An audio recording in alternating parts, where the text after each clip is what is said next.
रायगडच्या पालकमंत्रीपदी भरत गोगावलेंची वर्णी लागेल अशी माहिती आहे आणि त्याच्या ऐवजामध्ये छगन भुजबळ यांना नाशिकचं पालकमंत्रीपद दिलं जाईल. कसं पाहता याकडे? नाही, असं जर का निर्णय होणार असेल तर नक्कीच आम्ही स्वागत करू. आमचे नेते भरत यांनी गेल्या अनेक वर्षांपासून शिवसेनेकरता रायगड जिल्ह्यामध्ये संघर्ष केला, पक्ष वाढवलेला आहे आणि अशा वेळेस आज ते रायगड जिल्ह्यामधून त्यांना पालकमंत्रीपद मिळावं अशी आमची मागणी अनेक दिवसांपासूनची होती. त्यामुळे मला वाटतं हा निर्णय होणार असेल तर नक्की त्या निर्णयाचं स्वागत. पण याला जोडून असं पण आहे की आपण पाहतोय की रायगडमध्ये बराच तणाव अनुभवायला मिळतोय. सुनील तटकरे यांनी रुमाल भिरकावून भरत गोगावले यांची नक्कल केली होती, तर त्याला उत्तर देखील भरत गोगावलेंनी दिलं की आत्मविश्वासाचा हा रुमाल आहे. मला वाटतं ठीक आहे, मिमिक्री करणं मैत्रीपूर्ण वातावरणामध्ये जर का नक्कीच जर का मिमिक्री होत असेल तर काही अडचण नाही.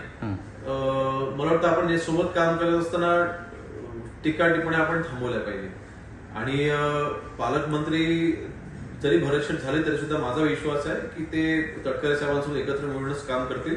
दोघांमध्ये काही तसे दुरावा आहे असं काही विषय नाही.